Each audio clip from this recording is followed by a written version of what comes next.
Hello, it's Marina Crane, September 8th, 2025. I'm going to be talking a lot about my experience in day homes. I didn't realize the extent of it, and I needed to add and clarify more on my original story that I submitted. The original story was submitted when I was about 19, and I had been billeted out to a young couple while I was going to Lord Beaverbrook High School. And I totally forgot other day homes that I had been involved in. So I'm adding to the story that I had already talked about. So I stayed with a young couple, and I didn't feel safe at the time. And they had 2 children, and they were constantly arguing. I did not feel safe with the man, and I felt unsafe. And I remember feeling targeted. And I was afraid to be alone at home with him. He would argue with his wife, leave, and come home late at night after visiting the bar. I'd hear them arguing as he was coming home drunk. It would trigger me, and I would take long walks to avoid coming back to the place where I was supposed to feel safe in going to school. Okay, so that was the original submission. Now I'd like to have my viewers go to Wikipedia and look up this name called MRA, called Moral Rearmament, which was associated for decades. It was a spiritual movement that was developed in 1938 by an American minister, Frank Bookman, of the Oxford group, which was associated with Alcoholics Anonymous. And a brief synopsis or a brief description of MRA was 23 years ago, until his death in 1961, the movement was still effective. And it was an ineffective cult with absolute standards that were naive and impossible to fulfill, and vertically dependent on personal revelations, much like the Oxford group in AA, when people get up and hope for anonymity and anonymous disclosure, as well as testimony meetings in the Mormon faith do the same thing. The group support is fundamentalist, and I believe it only works in closed communities. So I hope that you would look that up, because it has a lot to do with a cult. I believed I stayed with my aunt and uncle when I was 8. And so what happens was this organization called MRA came into my community. And a lot of people, not just in my community, but in the Treaty 7 area, were very mesmerized. And it was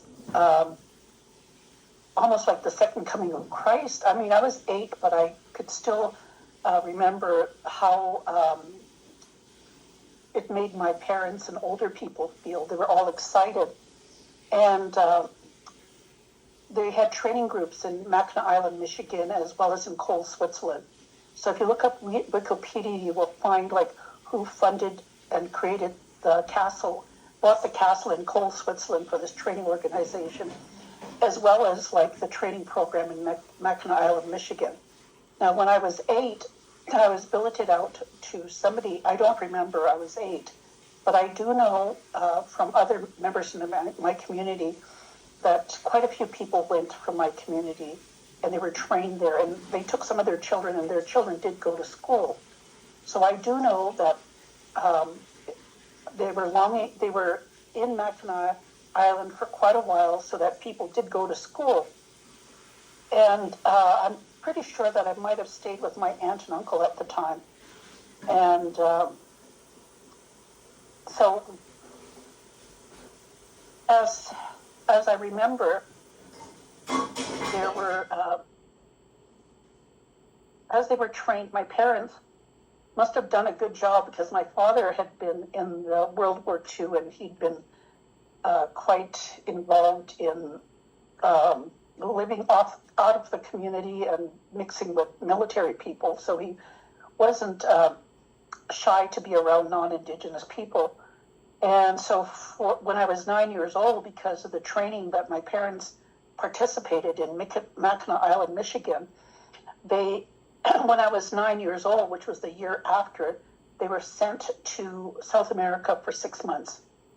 And I remember I stayed with a couple. The fellow was older because his son was my father's friend, and they were paid to look after me and my younger brother. My brother was a toddler at the time.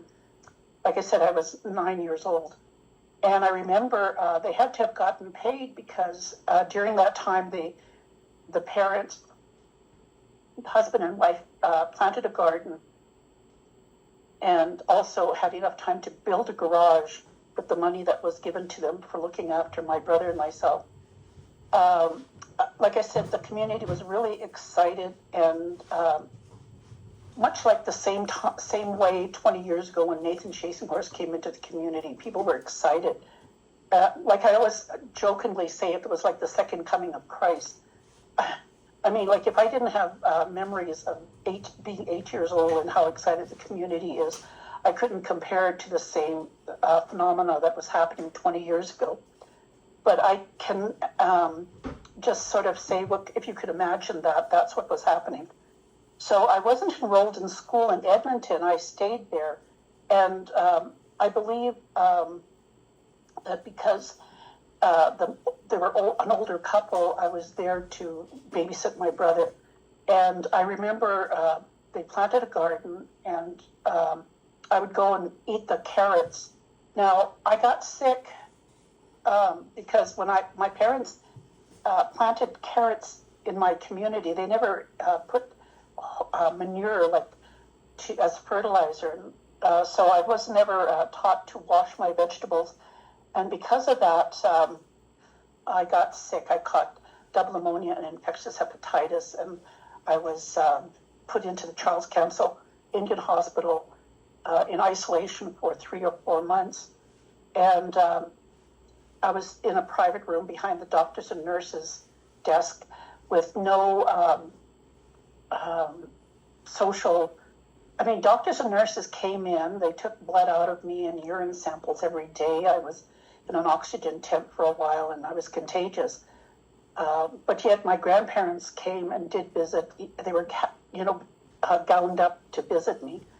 But basically, I had no books, no educational material.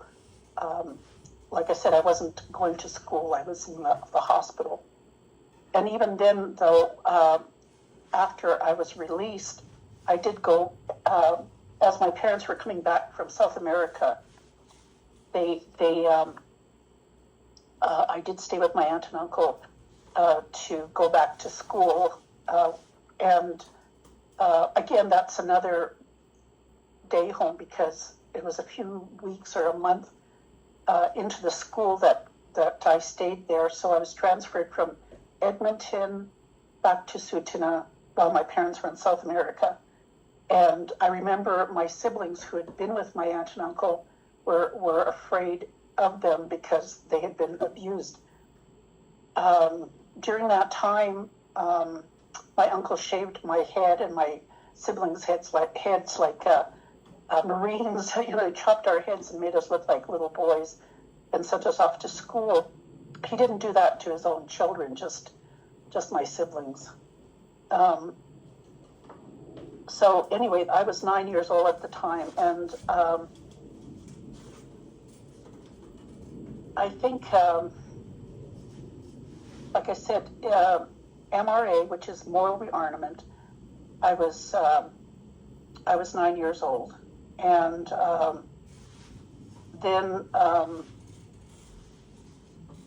a year after, because they had gone into South America, and my father had gone down the copper mines in Chile, or Bolivia, I think it was in Chile, and but you have to look up this organization called Moral Rearmament, because it was like a performance group where they traveled to different universities and there was almost like, I think, 200 people that traveled with them.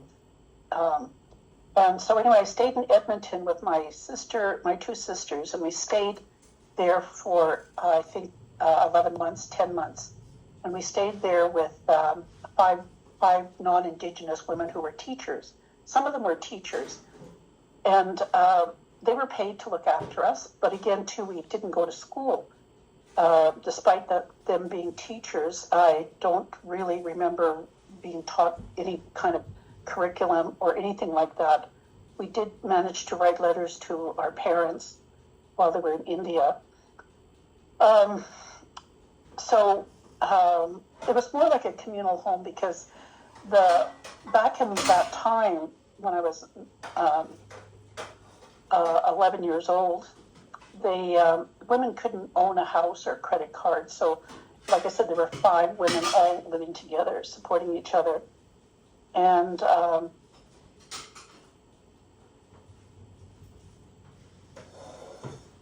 so each time my parents did travel when I was 9 to South America and when I was 11 to India, but also when I was 8 when they went for training. And so three times, 8 and 9 and 11, when I was basically in a day home. My aunt, when I was raised for a few months by my grandparents because my father and mother were having trouble in their marriage, and my grandparents didn't want me to be around or see my father drinking and any kind of violence. So I stayed with them for a while, and they basically took care of me and raised me as if I was their daughter. They did that too with my older brother. And so anyway, I was born in 1952, and like I said, I know the dates when I was, so you can imagine 1952 at 8 years, like at 8, that's 1960 that they went to Mackinac Island, Michigan. And anyway, I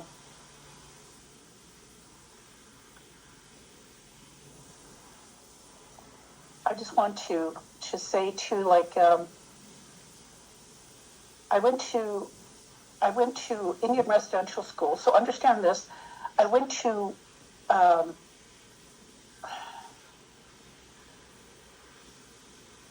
I was in day homes from when I was 8, when I was 9, and when I was 11. Then I went to Indian residential school when I was 15 to 17. And then I came home from Manitoba because I was in Manitoba at Indian residential school. And then I ran away when I was 17. And when I returned, I went back to school at Lord Beaverbrook when I was 19. And that's where I submitted my first day home because I thought that's what they were looking for in terms of writing a report about day homes. And like when I was supposed to be going to school or why I didn't complete my education. Again, too, like I'd had asthma since I was 8, or since I was 9, I'm sorry, when I was in the Charles Camsell Hospital. And the majority of times I was the oldest, so most of the times when it came to my siblings, I was always babysitting for somebody. So when I was 19, I was at a non-Indigenous home in the city, and I didn't complete, I didn't finish my semester because of the fear I had with the people that I was billeted to. So at 19, I went back to school until I was 21 at Bishop Grandin High School. And I stayed with my aunt and uncle, and for 2 years I babysat and went to school. Unbeknownst to me, my aunt was collecting social assistance. I can understand this too. Social assistance didn't really come into play, I think, until I was around in my late teens. And I know people say, like, I'm fortunate that I went back to school at 19 because most Indigenous people didn't. Again, I think the reason for that is because I was close to a city school. And I remember I turned 21 at my aunts and uncles, but I babysat because my cousin was born in February, and she was premature, and she wasn't. She had her own room, and I used to watch over her because she was premature, and I just think that. Like I said, it wasn't until a few years later that I found out that my aunt was getting paid. I had applied for social assistance for me for 2 years, and I didn't get paid for babysitting. And even if I got sick because of my asthma, I still managed to get to school. I still managed to try and complete my high school. Now,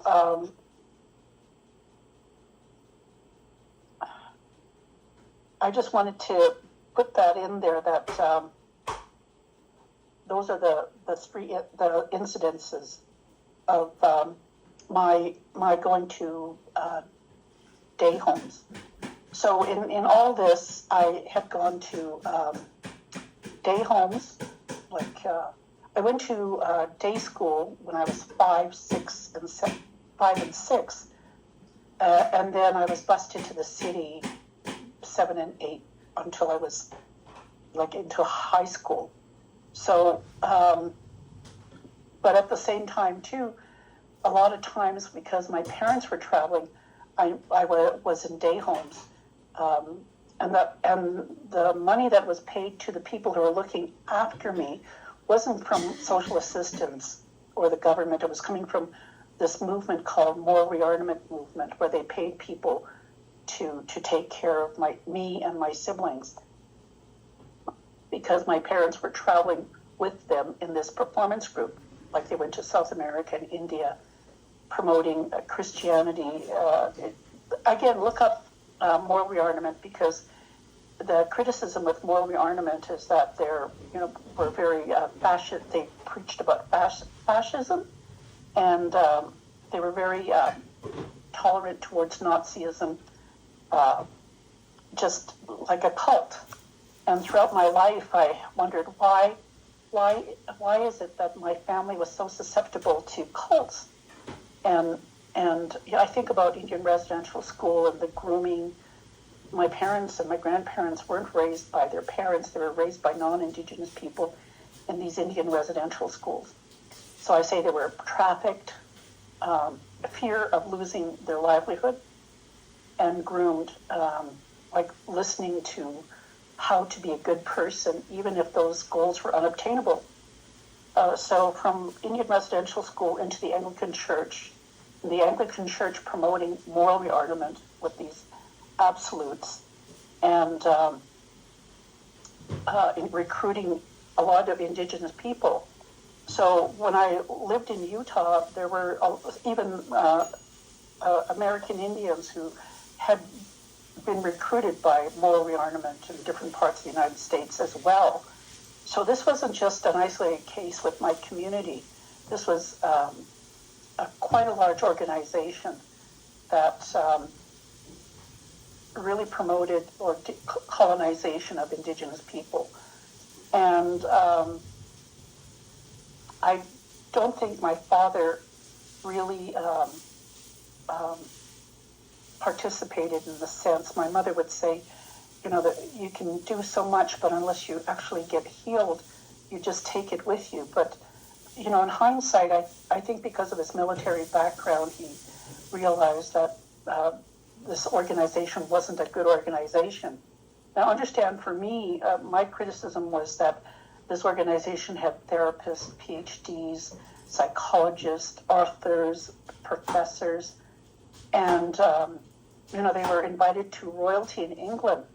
I always think about that, in Oklahoma when they discovered oil and how people would buy these expensive Cadillacs and cars with Indigenous people driving them around with headdresses. Well, it's the same thing in the sense that my parents wore traditional outfits to these meetings that they traveled with, and they were paraded around.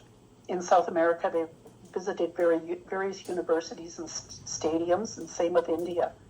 So they were recruiting people to join this cult, and with the promise of being healed, and that their approach to absolutism was going to help heal the community, and new changes were going to come. And they had also like different people who had families who were movie stars. There were millionaires' children in this organization, and so my mother, she passed away 13 years ago, and my father about 47 years ago. Well, was it 47 or 20? Yeah, about 47 years ago he passed away, 48. And, so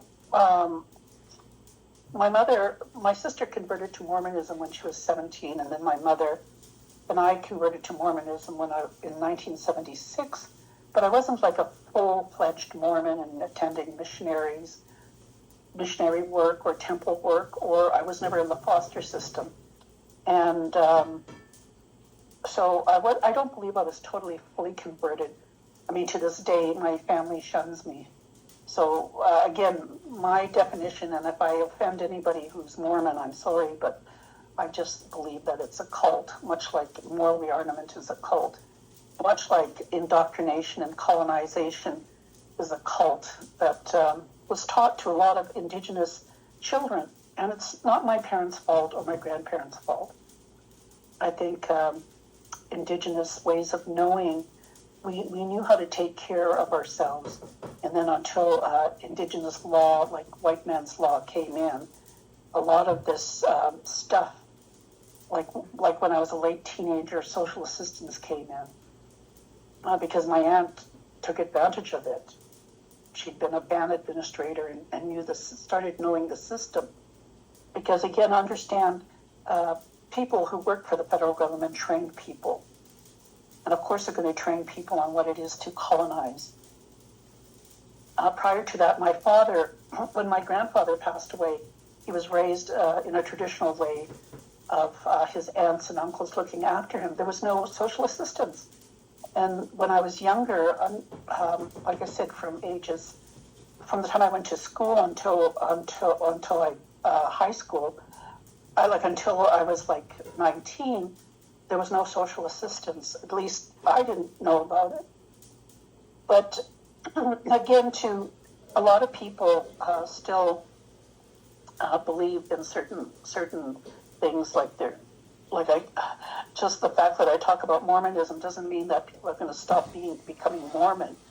And a lot of people who want to know what it's like to be Indigenous, tend to gravitate towards Indigenous people's ways of knowing, and sometimes I feel exploited by that. And that's one of the reasons why I think what I do and what I talk about in terms of my understanding of cults and grooming and human trafficking.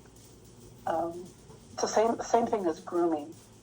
So, understand this. I didn't go to school. Like when I was 8 and 9 and 11, I was billeted out, and they just took care of me as I was the babysitter, even with my aunt at 19. So I think that's probably why, in some unconscious part of me, sought to seek out an education and sacrifice a lot of things that most people couldn't even comprehend of what I had to do. Like when I lived in Utah, I went to school full-time and I worked full-time. And I lived amongst the Mormons. It was a university town, and sometimes I'd have 9 roommates or 8 roommates to just subsidize the cost of living. Anyway, I'm submitting this form on top of the additional form of when I was 19 and how I was billeted out to a young couple. who were having marital problems and needed a bit extra money, and took the money to make sure I had room and board to go to school. However, that didn't help me at all. It was just triggering for me to stay in that basement suite. So I hope this is enough, and if there's any more questions about like how many years of my life as a child did I not go to school. I know when I first went to day school, I got sick. I was never totally a healthy person. I had to repeat grade 1 because I was, or grade 2 because I was sick. And then, like I said, when I was 9 years old, I almost died from infectious hepatitis and double pneumonia. And throughout my life, I've had to struggle. Like even with my voice right now, it's been smoky for the past month. And so I struggle with my asthma. And it's been an ongoing thing my entire life. Sometimes when I go to school, I'd be away. Most people would get sick for a week, but I'd get sick for 2 weeks, and then I'd have to recover and try and study really hard, like really to prove myself. So anyway, I think when I look at the months, maybe it's been about 2 years formal education that I didn't receive while my parents were traveling to South America, to Mackinac Island, Michigan, South America, and India. In residential school, I stayed in residential school for 2 years, and then I struggled in high school for about 4 years, I'd say. But in all of this, I did manage to complete a fine arts degree. I did manage to study psychology and mathematics and the sciences. So I do understand that I've gone through a lot. I've gone through day school, day homes, Indian residential school, and Indian hospitals. And people marvel at the fact that I lived through those. And I appreciate the fact that I can submit this claim with regards to how I was raised. Because a lot of young people don't realize that there wasn't a lot that we had when I was growing up. The opportunities for education. We were groomed to just be teachers. What they call trafficking is like you can't get a bursary unless you're going to be a teacher. So all these structures in education and all these limitations of what you can and cannot do was how I grew up. And so I struggle in the sense to let young people know the opportunities that they have today came at a price of a lot of Indigenous people who did not receive an education because of the limitations that the Canadian government had placed on us. A lot of women didn't have a voice. A lot of women lived through lateral violence and today still continue to do that. And so a lot of what I do and what I try to say is to have people understand what it is to be trafficked, what it is to be groomed, and what it is to experience lateral violence, and hopefully understand what it means to bear witness to the injustice of systemic racism. That being said, I'm going to post this, and if you have any comments at all, you're welcome to submit those. I will continue talking about Indigenous women's issues. I don't think my voice is the only voice. I have met other women who